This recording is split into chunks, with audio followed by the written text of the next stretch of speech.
If you think about it, it's kind of a love story. Yeah, love story.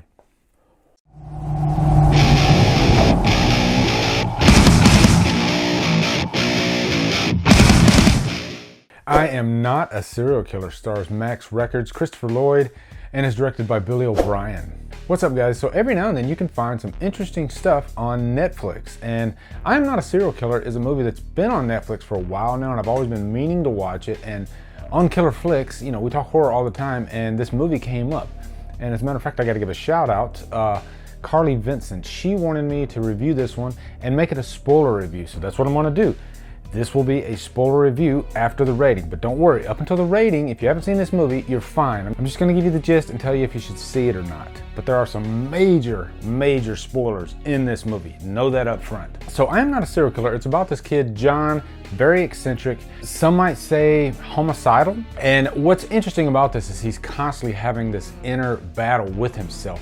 He knows that he has these homicidal feelings. So that's kind of the theme of the title of the movie. He is kind of in denial that he is a serial killer, or at least he doesn't want to think that he is a serial killer, even though he seems to have those tendencies. But in the meantime, there are these murders happening, and what's interesting is every time somebody's murdered, a different body part is taken from them.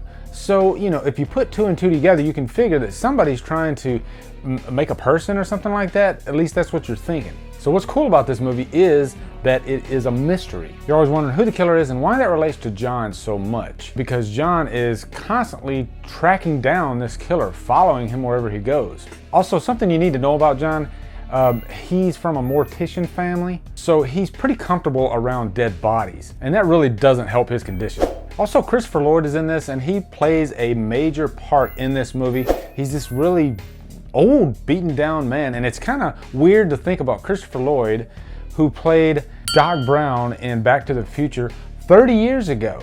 So, in reality, 30 years later, this is what Doc Brown really would have looked like. But that's neither here nor there. Now let's get into the pros and cons, and this movie definitely has a lot going for it. First off, I gotta mention Christopher Lloyd. He really is that actor that brings this whole story up another level because he is such a great actor. This is a seasoned pro, and he really brings his A-game to this movie. And for his character in this, you need a seasoned pro. Also, John's mother is played by Laura Frazier, who you might recognize from Breaking Bad. And she's really interesting because she's a mother and she's having to deal with her son, who is not only having normal teenage problems, but possible homicidal teenage problems. And I think she handles that role quite well. Because if you think about it, there's a lot of different ways you could play that part. And I think the choice that she made, whether right or wrong, is effective in this movie. Also, I have to mention the score.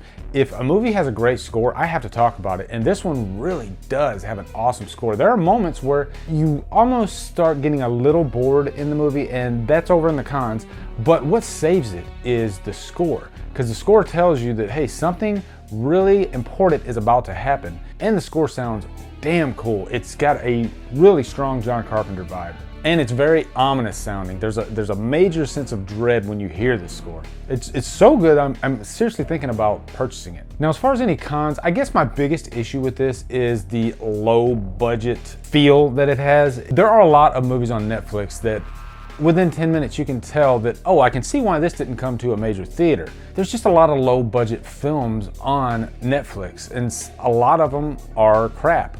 But this one's not crap, but that is one thing that does weight it down just a bit, is that really low budget feel to it. And low budget is a pro when it comes to some movies, like say the Texas Chainsaw Massacre. But given the source material, I think if this were in the hands of, say, a Dan Gilroy or a Fede Alvarez or a Denis Villeneuve, it could have been amazing. Because the story alone is interesting, and it has a really interesting third act. So guys, because of all the different things going for this movie, I'm gonna give it a purchase worthy. It is an interesting premise, and it's definitely a movie that you'll be talking about after, and I think movies that do that are really good.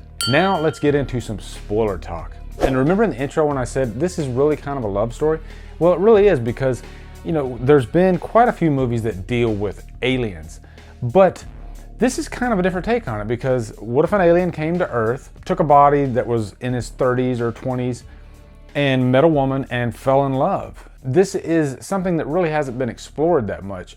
But this is an alien that didn't want to hurt anybody. He just wanted to stay alive. You know, his body had grown into an old man and he started breaking down. So he started killing people to stay alive. And I really dug the special effects in this. It reminded me of what M. Night Shyamalan would do in a movie like, say, Signs. He doesn't depend heavily on computer-generated effects, even though you might have to use that for a movie like this. Or even practical effects, really.